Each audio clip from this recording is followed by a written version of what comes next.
یا رحمت للعالمین،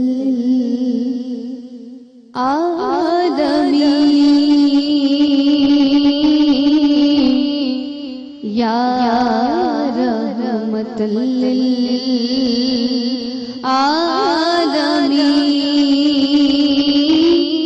الہام جامع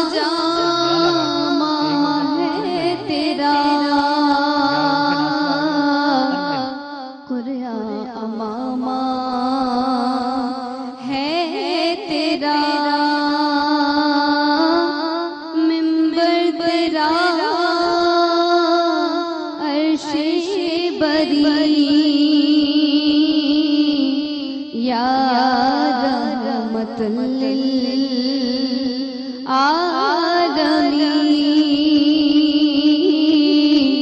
یا رحمت للعالمین،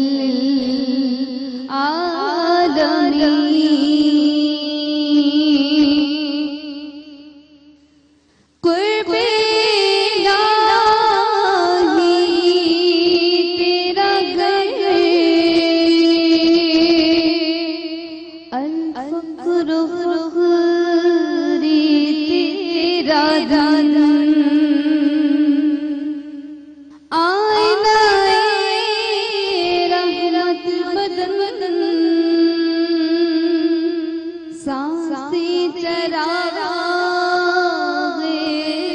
موفن، قرب الہی تیرا گھر، الفقر فخری تیرا دھن، خوشبو تیری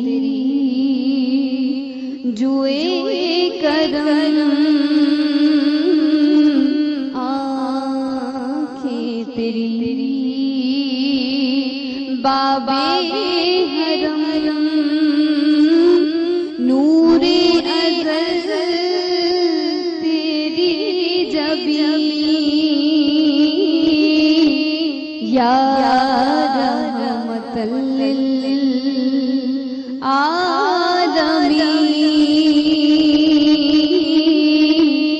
یا رحمت للعالمین،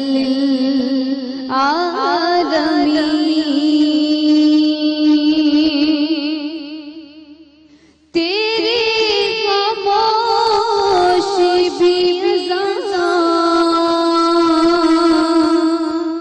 نیند بھی تیری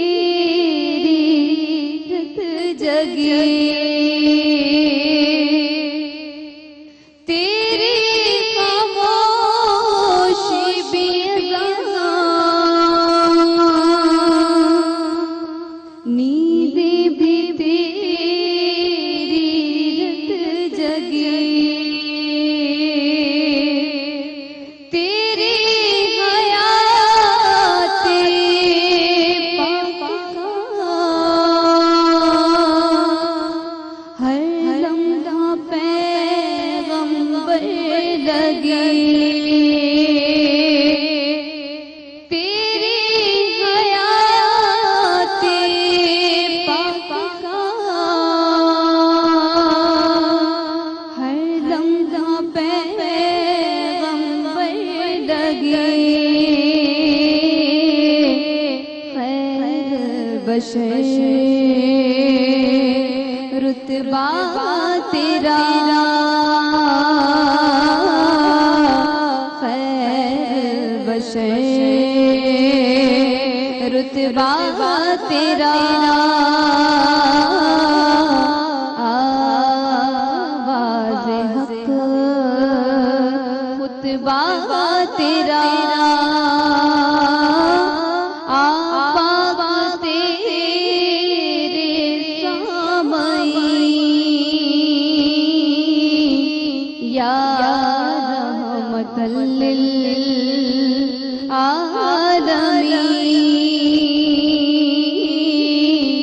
یا رحمت للعالمین،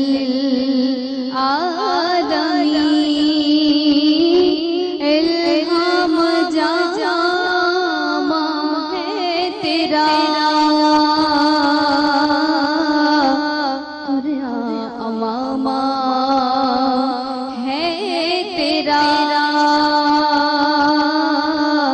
قرآن اماما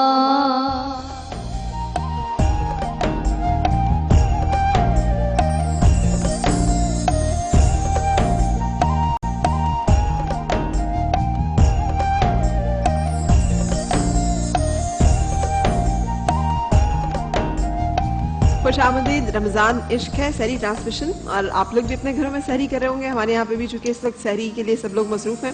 آج ہم نے جو ٹاپک رکھا ہوا ہے، جو موضوع جس کے اوپر بات کریں وہ ہے شرک. اور یہ ہے کیا توحید، اس کی کیا ضرورت ہے.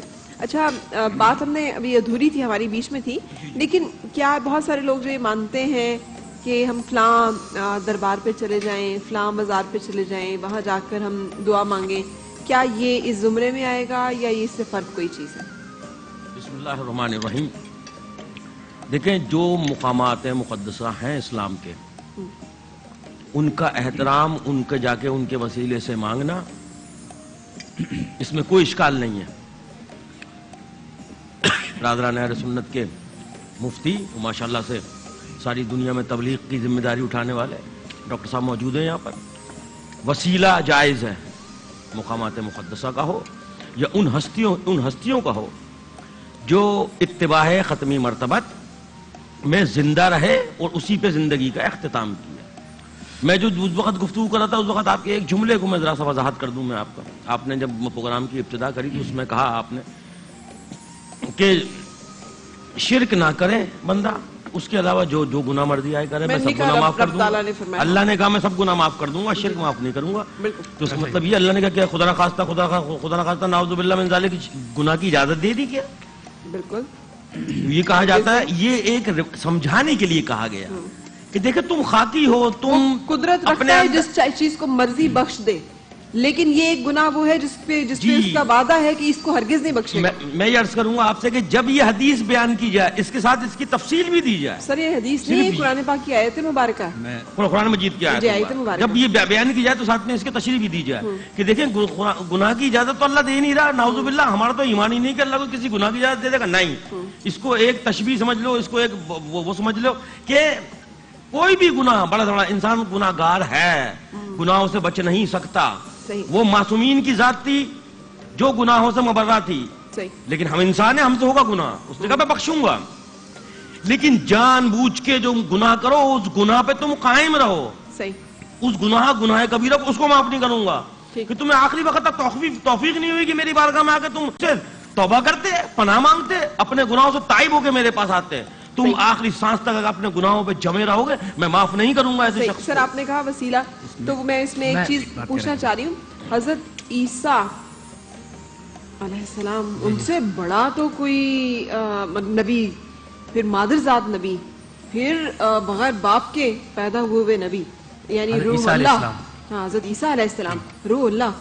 تو اب ان کے بارے میں اگر لوگ ایک حد سے زیادہ وہ تجاوز کرتے ہیں ان کے احترام میں اور زیادہ مبالغہ کرتے ہیں، تو اللہ تعالیٰ نے ان کو بھی روک دیا ہے کہ جن کو تم اللہ کے علاوہ پکارتے ہو وہ شریک. تو ہم بھی تو بعض اوقات احترام کرتے ہیں بہت زیادہ، تو اس احترام کی حد کیا ہے، اس کا درجہ کیا ہے جہاں پہ آ کے ہمیں رکنا ہے، اور جہاں سے ہم خدا نہ خواستہ کسی اللہ تعالیٰ کی شان میں بے ادبی کے گستاخ نہ ہو جائیں. میں آپ سے بتاؤں، قرآن مجید برہان رشید کو پڑھیں تو دو لفظ زیادہ استعمال ہوتے ہیں. ایک ہوتا ہے بِإِذْنِ اللہ، ایک ہوتا ہے من دون اللہ. من دون اللہ. بِإِذْنِ اللہ کی جب ہم بات کرتے ہیں فَأَنفُخُ فِيهِ فَيَكُونُ طَيْرًا بِإِذْنِ اللَّهِ وَأُبْرِئُ الْأَكْمَحَ وَالْأَبْرَصَ وَأُحْيِي الْمَوْتَى بِإِذْنِ اللَّهِ، کہ میں مٹی کی مورت بناتا ہوں، پھونکتا ہوں تو پرندہ بن جاتا ہے. میں برس کے مریض کو ہاتھ لگاتا ہوں وہ شفا یاب ہو جاتا ہے. میں مادر زاد اندھے کو ہاتھ لگاتا ہوں تو اس کی بینائی لوٹ جاتی ہے. لیکن کس طرح؟ بِإِذْنِ اللہ. اور اللہ خود فرماتا ہے فَيَكُونُ طَيْرًا بِإِذْنِي وَتُبْرِئُ الْأَكْمَحَ وَالْأَبْرَصَ بِإِذْنِي وَيُخْرِجُ الْمَوْتَى بِإِذْنِي، کہ میرے اذن سے سب کچھ کام کرتا ہے.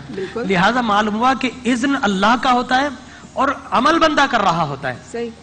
اور ایک ہے من دون اللہ، یعنی کہ اللہ کے مقابل کسی کو پکارنا، اللہ کے مقابل کسی کو ہیلپر سمجھنا. کفار و مشرکین مکہ یہی تو کرتے تھے، اللہ کے مقابل ان چیزوں کا تصور کرتے تھے. تو ہم اللہ کے مقابل نہیں بلکہ بِإِذْنِ اللہ، اللہ کے اذن اللہ نے جن جن کو جس طرح کہا من ذا الذی یشفع عنده الا باذنہ. اگر کوئی پڑھے من ذا الذی یشفع، اتنی آیت پڑھے تو اس کا مطلب ہے کوئی شفاعت نہیں کرے گا من ذا الذی یشفع عنده الا باذنہ، لیکن جس کو اللہ تبارک و تعالی اذن عطا فرمائے گا.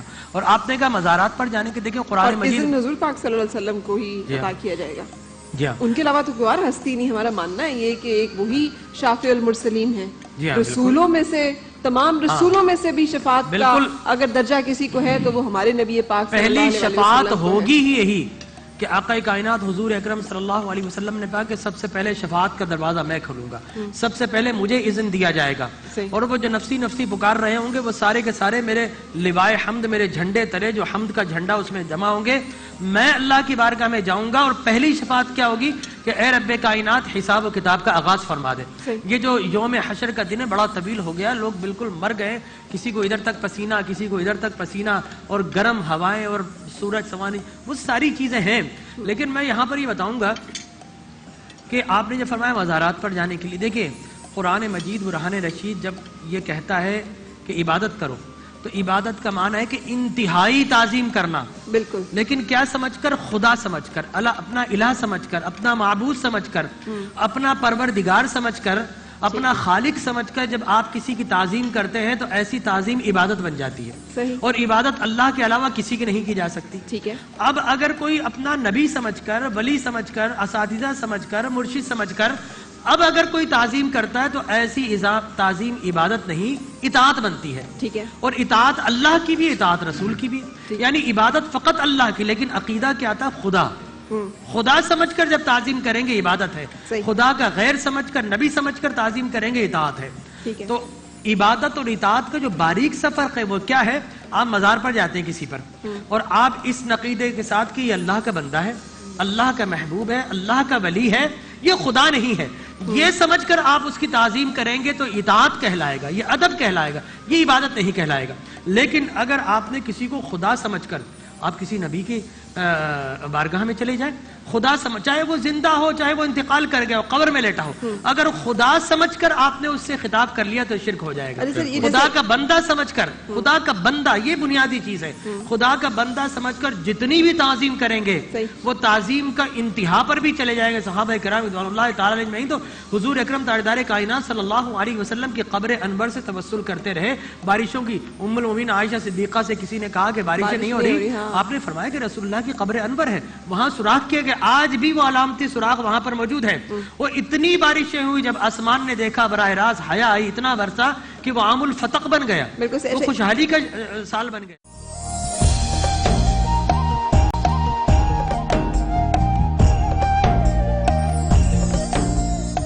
سمجھنے کے لیے میں کوٹ کر کے آپ کے سامنے پیش کریں تاکہ آپ اسے زیادہ بہتر سمجھا سکیں. اسی آیت مبارکہ کو جس کو میں نے شروع میں بھی رکھا تھا، اور انہوں نے اللہ کو چھوڑ کر اپنے عالموں اور مشائخ کو رب بنا رکھا ہے. یہ سورۃ التوبہ. یہ کیا ہے؟ من دون اللہ، اللہ کو چھوڑ کر. من دون اللہ، ہاں جی، یہ بنیادی چیز ہے، اللہ کو چھوڑ کر. اس کی تشریح میں ترمذی اور امام ابن کثیر نے بھی، جو ایک اس کی تفسیر ہے کہ اس آیت قرآنی میں احبار اور رہبان کے الفاظ ہیں. تو عدی بن حاتم نے، جو کہ نصرانی تھے، انہوں نے قرآن کے اس بیان کے بارے میں نبی پاک صلی اللہ علیہ وسلم سے وضاحت پوچھی کہ کہنے لگے کہ ہم نے اسلام سے پہلے کبھی احبار اور رہبان کو رب نہیں بنایا تھا، ہم جیسے جو آپ کہہ رہے ہیں ہم انہیں نہیں مانتے تھے اللہ کے علاوہ، پھر قرآن نے ایسا کیوں کہا؟ تو اس پر نبی پاک صلی اللہ علیہ وسلم نے عدی رضی اللہ تعالیٰ عنہ سے دریافت کیا، کیا یہود و نصارہ ان پیشواؤں کو حق نہیں دیتے تھے کہ وہ جو حکم دیں اسے مان لیا جائے، اور حلال و حرام کے بارے میں بھی حکم جاری کرنے کا انہیں اختیار نہیں دے رکھا تھا، اور کیا ان کے احکامات پہ عمل نہیں کیا جاتا تھا؟